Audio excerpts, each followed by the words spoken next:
Drage gledalke, spoštovani gledalci, danes bomo govorili o nečem, kar je v odnosu med dvema osebama najslajše. Ne bomo govorili o spolnosti, temveč o intimnosti. Ponovno smo obiskali psihoterapevtko, gospo Veroniko Seles, ki nam bo natančneje povedala, kaj je intimnost.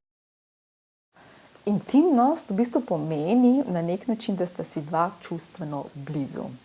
Zelo velikokrat ljudje primerjamo intimnost ali pa mislimo, ali pa celo jo zelo hitro povezujemo z spolnostjo.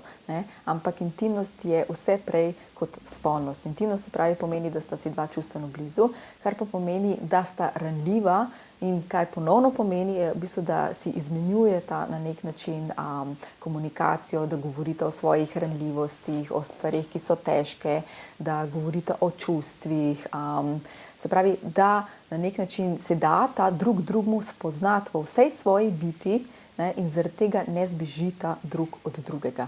In to vsekakor niso, se pravi, karakteristike seksa, in za kar ti ne rabiš v bistvu biti intimen. Seks se lahko zgodi brez kakšnekoli intimnosti, intimnost pa seveda lahko vsebuje elemente spolnosti, in je lahko takrat samo še veliko lepša, veliko boljša in veliko globlja.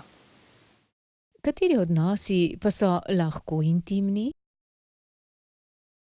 Odnosi so seveda zelo različni. In imamo, se pravi, zdaj prijateljske odnose, intimne odnose, potem imaš recimo čisto na delovnem mestu so tudi odnosi, imaš partnerske odnose, imaš starševske odnose, se pravi, odnosov imaš zelo veliko. Intimnost seveda je zdaj zelo, zelo odvisna in med seboj na nek način ni v vsej polnosti primerljiva. Zdaj na način, kako si ti intimen, se pravi, poglobljen v partnerskem odnosu, je to najgloblja intimna in se jo tudi tam najgloblje pričakuje. Potem neka intimna prijatelja v smislu prijateljstva, tam so pa zelo začrtane meje. Tam ni v bistvu tudi nekih privlačnosti, ni seksualnosti in predvsem ni dejansko tako močno recimo podajanje sebe, kot naj bi bilo to, se pravi, med partnerstvom. Zelo velikokrat se lahko zgodi, se pravi, da se da se nekemu prijatelju več zaupa in pove kot lastnemu partnerju. Tam v bistvu nekaj ni okej. Kaj nam intimnost ponuja? Intimnost nam ponuja na nek način nekaj najlepšega, nekaj najglobjega, nekaj najbolj, se pravi, bližnjega, neko najlepše čutenje, po čemer in po katerem dejansko vsak človek kot posameznik hrepeni. Ljudje smo odnosna bitja, in dialoška bitja in vsi hrepenimo, se pravi, po ljubezni, vsi hrepenimo po dajanju in po prejemanju. In to nam res neka globoka intimnost lahko da, ponuja in je tam. Po drugi strani je pa ravno zaradi vseh teh atributov, ki nam jih ponuja, tudi tako zelo, v bistvu nas jo je strah, je ranljiva. Znotraj tega stanja smo ranljivi. Se intimen odnos ustvarja ali se kar zgodi?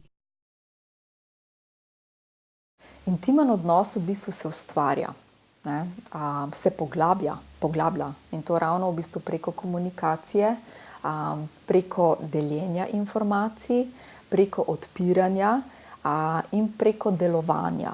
Preko vsega tega, se pravi, ko ti deluješ v dobro drug drugega in ko počneš skupaj stvari, ko izmenjuješ stvari, in ko si jih dovoliš dejansko tudi komunicirati, tam se intimnost poglablja. In preko tega še najbolj preko recimo tudi razreševanja nekih konfliktnih situacij, da ti poveš, kaj ti ni okej, kaj ti ni všeč, ker takrat se daš ti drug drugemu spoznati. In šele, ko se daš drug drugemu spoznati in ne zgolj, da ugajaš, in s tem zapiraš sebe, s tem dejansko šele ustvarjaš vez, ki je neskončno močna. Oddajo o intimnosti smo pripeljali do konca.